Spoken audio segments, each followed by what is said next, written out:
বলে দেওয়া, আমাদের সংগঠনের কেউ বিড়ি সিগারেট খেতে পারবে না। আমরা এটা খুব কড়াকড়িভাবে করতেছি। সামনে কিন্তু তারা যদি করে আমরা দোকান বন্ধ করে দেবো। রেলপথ মন্ত্রণালয় সম্পর্কিত সংসদীয় স্থায়ী কমিটির সভাপতি এবিএম ফজলে করিম চৌধুরী এমপি হয়ে আর দলের হনিকেও ধূমপান করে না পারিব। আমাদের সংগঠনের কেউ বিড়ি সিগারেট খেতে পারবে না। আমরা এটা খুব কড়াকড়িভাবে করতেছি। সামনে কিন্তু তারা যদি করে আমরা দোকান বন্ধ করে দেবো এবং তখন আমাকে কিছু বলতে পারবো না। এছাড়াও আমরা আগামী মাসে আমরা 1,75,000 গাছ লাগাবো। এই গাছের জন্য সবাই মিলে যার যার বাড়িতে লাগাতে পারবে, স্কুলে লাগাতে পারবে, মন্দিরে লাগাতে পারবে, বৌদ্ধবিহারে লাগাতে পারবে, রাস্তায় লাগাতে পারবে, কৃষকরা লাগাতে পারবে। যাদের বিদ্যমান, যাদের বয়স 60-এর নিচে, তারা কিন্তু 10,000 টাকা চিন্তা করতে পারে। 10,000 টাকা করলে 10 বছরে 12 লাখ টাকা রাখা হবে এবং সরকার থেকে 27 লক্ষ টাকা পাওয়া যাবে। সরকার থেকে 27 লক্ষ টাকা সরকার থেকে পাবে। এই জিনিসটা কত বেশি লাভজনক, আমি আশা করব এটা সবাই মিলে গ্রহণ করবে এবং সবাই সহযোগিতা করবে।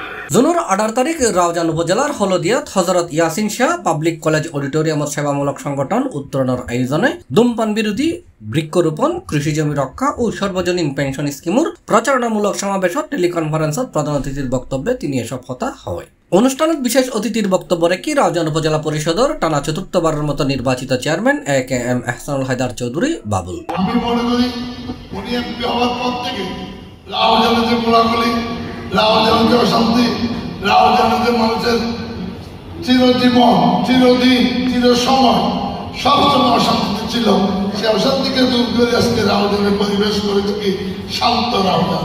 এটার জন্য আমি বলতে গেলে চতুর্দেশে একটু তালিম দেব। আমরা গাছের ভালোবাসেন, উনি গাছকে পরিচর্যা করার জন্য করেন, উনি গবেষণা করেন। আজকে গবেষণা করে বিদায় আমাদের রাউজানকে একটা পর্যায়ে নিয়ে গিয়েছে, একটা শান্তি শৃঙ্খলাময় রাউজানে পরিণত করেছে। মানুষের নেতা এবিএম ফজলে করিম চৌধুরী প্রত্যেকটা দিন উনি বৃক্ষরোপণ করার জন্য যে অনতি প্রয়াস চালিয়ে যাচ্ছেন, প্রতিটি ঘরে উনি যেভাবে গাছের ছাড়া দিয়ে যাচ্ছেন, যেভাবে মানুষকে উদ্বুদ্ধ করছেন, কিন্তু সংসারের মধ্যে অলরেডি পাগল দেখা দিয়েছে। তার মানে ওই সংসার টিকার সম্ভাবনা 0% বলা যায়। কারণ হলদিয়া ইউনিয়ন পরিষদের প্যানেল চেয়ারম্যান তৌহিদুল আনোয়ার বাবুলুর সভাপতিত্বে এবং ইউপি সদস্য মোহাম্মদ গিয়াসউদ্দিন ও হলদিয়া ইউনিয়ন ছাত্রলীগের সাবেক সভাপতি সাইফুল ইসলামের যৌথ সঞ্চালনায় সভাত স্বাগত বক্তব্য রেখে চট্টগ্রাম উত্তর জেলার সাবেক ছাত্রলীগ নেতা এবং সংগঠক মহিউদ্দিন সুলতান মুফতি।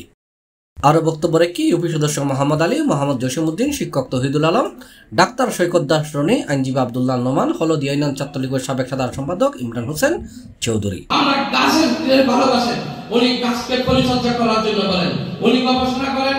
আজকে গবেষণা করে বিদায় আমাদের রাউজানকে একটা পর্যায়ে নিয়ে গিয়েছে, একটা শান্তি শৃঙ্খলাময় রাউজানে পরিণত করেছে।